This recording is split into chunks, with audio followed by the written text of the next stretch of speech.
So good morning guys. तो चलिए start करते हैं आज के यानी कि 21 जून के इंपॉर्टेंट करंट अफेयर्स को।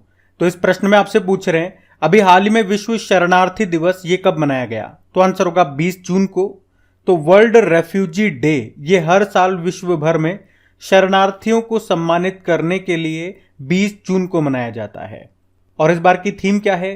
घर से दूर आशा। अच्छा, एक प्रश्न अगर मैं आपसे पूछूं, रोहिंग्या शरणार्थियों के बारे में आपने पढ़ा होगा, वे मूल रूप से कहां से हैं? तो रखाइन प्रांत से, जो है म्यांमार में। अब इंपॉर्टेंट डे वाला क्वेश्चन है, तो जून के सभी इंपॉर्टेंट डेज को हम रिवाइज करेंगे।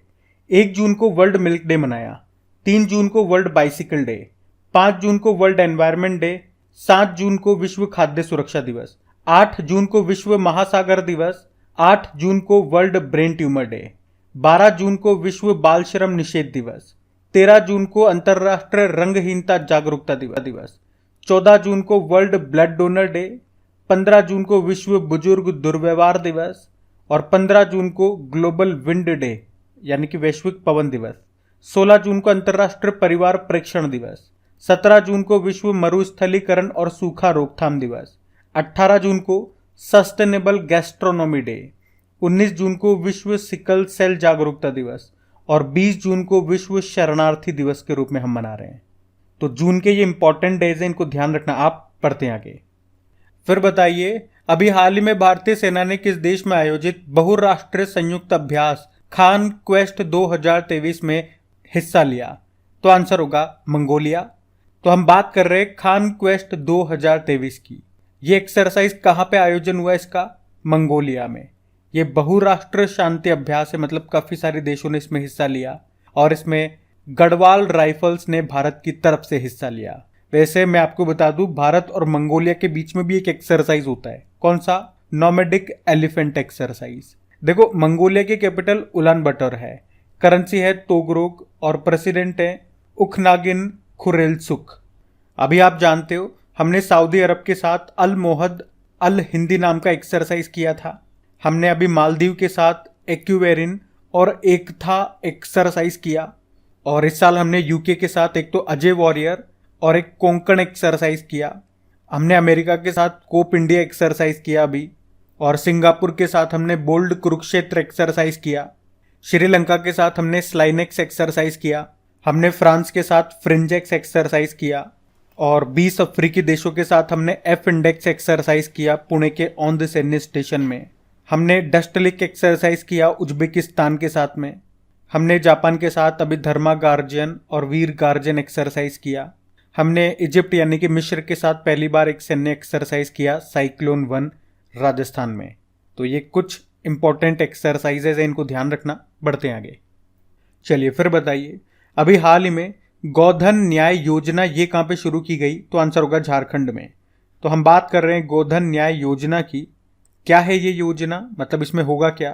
तो इस योजना में राज्य के पशुपालकों से गाय का गोबर खरीदेगी सरकार और फिर उस गोबर से बायोगैस के साथ साथ जैविक खाद बनाएगी। तो इससे जो पशुपालक हैं उनकी इनकम में तो बढ़ोतरी होगी ही सही, साथ में किसानों की रासायनिक खादों पर निर्भरता भी कम होगी जब उन्हें ये जैविक खाद मिलेगा। और इस जैविक खाद से क्या होगा? मिट्टी की जो उर्वरक क्षमता है वो बढ़ेगी, जिससे किसानों को अल्टीमेटली फायदा होगा। तो याद रखना, गोधन न्याय योजना ये शुरू की है झारखंड सरकार ने। अच्छा, एक प्रश्न मैं आपसे पूछूं, प्रधानमंत्री नरेंद्र मोदी ने एशिया के सबसे बड़े बायोगैस प्लांट का उद्घाटन कहां पे किया था? तो आंसर होगा इंदौर में। और जो हमारे पेट्रोलियम मंत्री हैं हरदीप सिंह पुरी, अगर कि इन्होंने एशिया के सबसे बड़े कंप्रेस्ड बायोगैस प्लांट का उद्घाटन कहां पे किया था? तो पंजाब के संगरूर में। आप जानते हो भारत का पहला सी काउ, जिसे डुगोंग कहते हैं, डुगोंग संरक्षण रिजर्व, ये कहां पे स्थापित किया गया? तमिलनाडु में। वैसे बात तो यहाँ पे झारखंड की है, तो ये रहा मैप में झारखंड। तो झारखंड की कैपिटल रांची है। यहाँ के मुख्यमंत्री हैं हेमंत सोरेन और गवर्नर कौन है? सीपी राधाकृष्णन। वैसे रांची में ही सेंट्रल कोल फील्ड का हेडक्वार्टर है और कोल कैपिटल ऑफ इंडिया किसे कहते हैं? धनबाद को। और झारखंड में आपको बेटला नेशनल पार्क मिलेगा। यहाँ पे एकमात्र नेशनल पार्क है ये Betla national park. Palamu tiger reserve भी आपको यहाँ पे मिलेगा। अभी झारखंड में ही मुख्यमंत्री ग्राम गाड़ी योजना शुरू हुई थी और देश का सबसे बड़ा हाईकोर्ट परिसर ये बनकर तैयार हुआ रांची में ही। यहीं पे झरनी योजना पोर्टल शुरू हुआ था। अभी झारखंड के सोहराई खोवर पेंटिंग को जीआई टैग मिला था।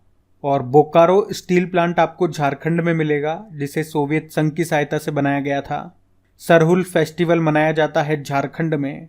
और प्रधानमंत्री जी ने कुछ समय पहले झारखंड में देवघर हवाई अड्डे का उद्घाटन किया था। और झारखंड का जो जामताड़ा जिला है, ये देश का पहला जिला बना जिसके हर गांव में पुस्तकालय है। तो ये पॉइंट्स ध्यान रखना, बढ़ते हैं आगे। फिर आपसे पूछा कि वर्ष 2023-24 में national collegiate table tennis association पुरुष एथलीट ऑफ द ईयर पुरस्कार जीतने वाले पहले भारतीय कौन बने? तो आंसर होगा मुदित दानी। तो मुदित दानी, इनका नाम याद रखना क्योंकि ये national collegiate table tennis association पुरुष एथलीट ऑफ द ईयर पुरस्कार जीतने वाले पहले भारतीय बन गए हैं। तो NCTTA ये अमेरिका टेबल टेनिस का एक राष्ट्रीय संगठन सदस्य है और ये हर सीजन में अमेरिका और कनाडियन विश्वविद्यालयों में सर्वश्रेष्ठ प्रदर्शन करने वाले पुरुष एथलीट को ये पुरस्कार दिया जाता है। तो इस बार ये मिला है मुदित दानी को। बाकी अभी फिक्की लेडीज ऑर्गेनाइजेशन की 40वीं अध्यक्ष बनी थी Sudha Shiv Kumar. Cotton corporation of India के CMD बने ललित कुमार गुप्ता। और के कृतिवासन ये तो TCS के अभी CEO बने थे। ध्यान रखना, ये बढ़ते आगे। चलिए फिर बताइए, हाल ही में ग्रेमी पुरस्कारों में कितनी नई श्रेणियां जोड़ी गई है? तो आंसर होगा 3। तो ग्रेमी अवार्ड्स, और पहला प्रश्न तो यही बन जाएगा, किस फील्ड में दिया जाता है ग्रेमी अवार्ड? संगीत के क्षेत्र में। और अभी इसमें 3 नई कैटेगरीज, 3 नई श्रेणियां जोड़ी गई है। कौन कौन सी? तो सर्वश्रेष्ठ अफ्रीकी संगीत प्रदर्शन यानी कि बेस्ट अफ्रीकन म्यूजिक परफॉर्मेंस। दूसरी श्रेणी है सर्वश्रेष्ठ नृत्य pop recording, best pop dance recording. और तीसरी है सर्वश्रेष्ठ वैकल्पिक jazz album, best alternative jazz album. तो अब 2023 में जो ग्रैमी अवार्ड्स का संस्करण होगा उनमें ये 3 नई श्रेणियां, 3 नई कैटेगरी जोड़ी जाएगी। अच्छा, अगर मैं आपसे पूछूं कि बताओ किस भारतीय को सबसे पहले ग्रैमी अवार्ड मिला था? तो पुरुषों में पंडित रविशंकर को 1968 में, वहीं महिलाओं में 2010 में तन्वी शाह को। और अभी रिसेंटली एक इंडियन म्यूजिक कंपोजर है रिकी केज, उनको ये ग्रैमी अवार्ड मिला था। और अभी यहाँ पे देखो, अवार्ड की हम चर्चा कर ही रहे हैं तो आपको एक तो ऑस्कर का मैं रिवीजन करवा दूं और बाफ्ता का। तो 2023 में जो ऑस्कर अवार्ड दिए गए 95 नंबर का एडिशन था, उसमें बेस्ट फिल्म रही है everything everywhere all at once. Best actor है Brendan Fraser the whale movie के लिए। बेस्ट एक्ट्रेस है मिशेल यो इसी मूवी के लिए everything everywhere all at once. और इसी के जो डायरेक्टर हैं डैनियल क्वेन, उनको बेस्ट डायरेक्टर चुना गया। और बेस्ट ओरिजिनल सॉन्ग का अवार्ड मिला है SS राजामौली की RRR मूवी के गाने नाटू नाटू नाटू को। तो इसके म्यूजिक डायरेक्टर का नाम याद रखना MM किरावनी है, अब इनको पद्मश्री भी मिला था। और बेस्ट डॉक्यूमेंट्री शॉर्ट फिल्म का पुरस्कार भी भारत की एक डॉक्यूमेंट्री ने जीता है जिसका नाम है द एलिफेंट विस्पर्स। और 2023 में जो बाफ्ता अवार्ड दिए गए 76 नंबर का एडिशन था। बाफ्ता की फुल फॉर्म होती है British academy of film and TV arts. उसमें बेस्ट फिल्म का अवार्ड मिला all quite on the western front, ये जर्मन फिल्म है। वहीं बेस्ट एक्टर का अवार्ड मिला है ऑस्टिन बटलर को एल्विस मूवी के लिए। और बेस्ट एक्ट्रेस रही हैं कैट ब्लैंकेट तार मूवी के लिए। और बेस्ट डायरेक्टर है एडवर्ड बर्जर इसी मूवी के all quite on the western front movie के। तो ये भी ध्यान रखना, बढ़ते आगे। चलिए फिर बताइए, हाल ही में अरुणाचल प्रदेश पुलिस ने किस नाम से राज्य के नागरिकों की सुरक्षा के लिए एक एप्लीकेशन लॉन्च किया? तो आंसर होगा अरुणपोल ऐप। तो अभी अरुणाचल प्रदेश की पुलिस ने राज्य के नागरिकों की सुरक्षा के लिए अरुणपोल एप्लीकेशन को लॉन्च किया है। तो अरुणपोल ऐप के जरिए राज्य के आम लोग पुलिस स्टेशन में आए बिना शिकायत दर्ज करा सकेंगे।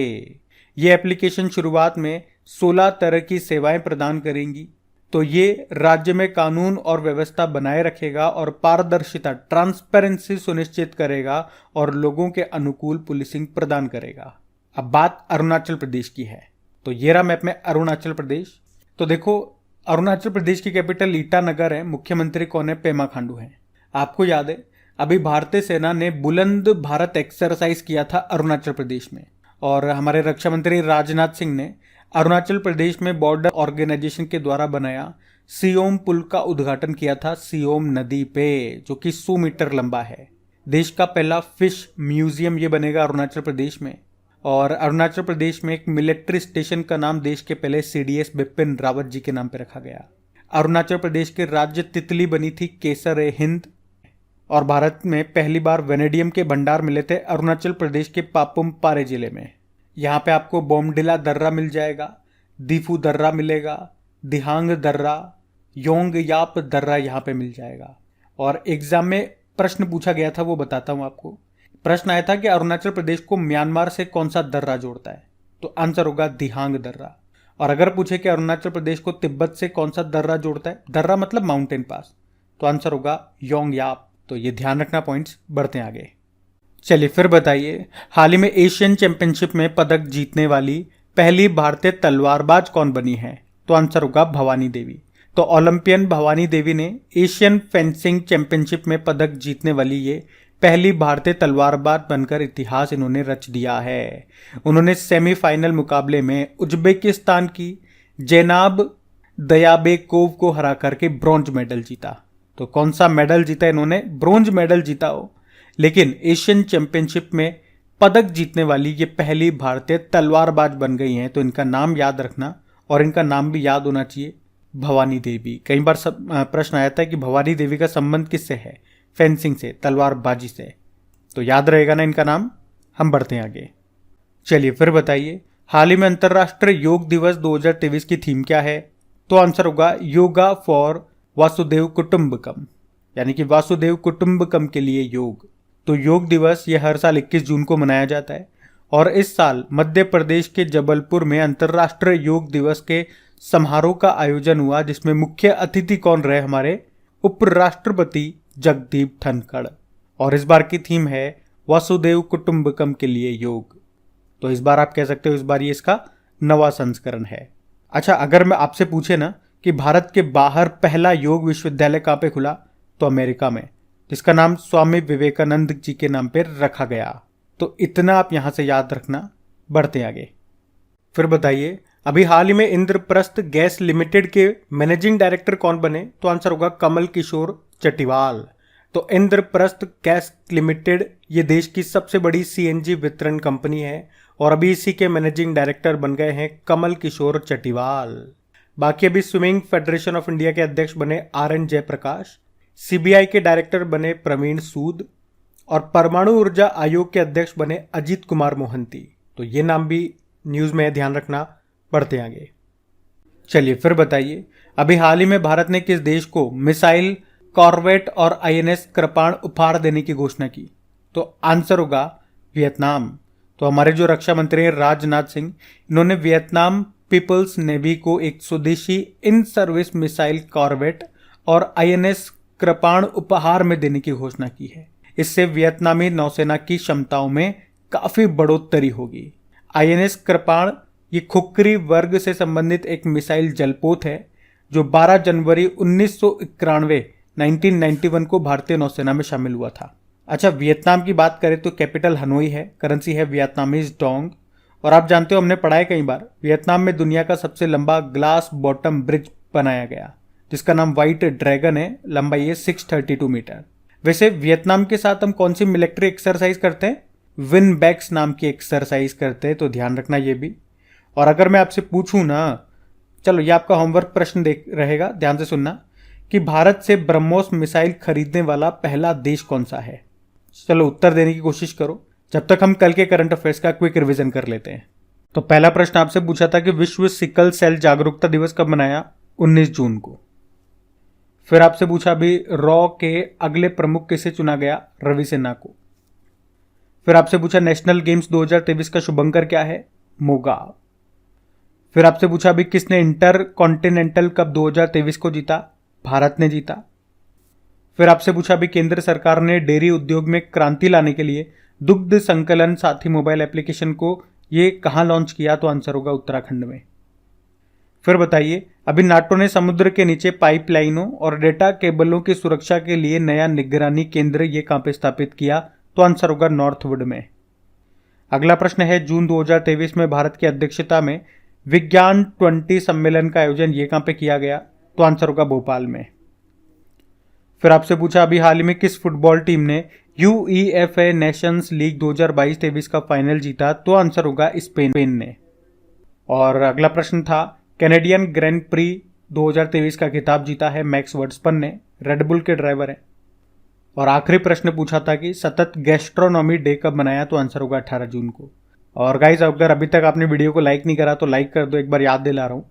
और अपने दोस्तों के साथ में अपने सभी स्टडी ग्रुप में व्हाट्सएप पे या फेसबुक पे तो प्लीज़ वीडियो को एक बार शेयर ज़रूर कीजिएगा। बाकी अभी होमवर्क प्रश्न देखते हैं और सेशन एंड करते हैं। तो कल के वीडियो में आपसे पूछा था कि प्रिट्जकर आर्किटेक्चर पुरस्कार के रूप में अभी किसे चुना गया? तो आंसर होगा सर डेविड चिपरफील्ड को। आप सभी ने प्रश्न का बिल्कुल सही उत्तर दिया है। अब ये रहा आज का आपका होमवर्क प्रश्न।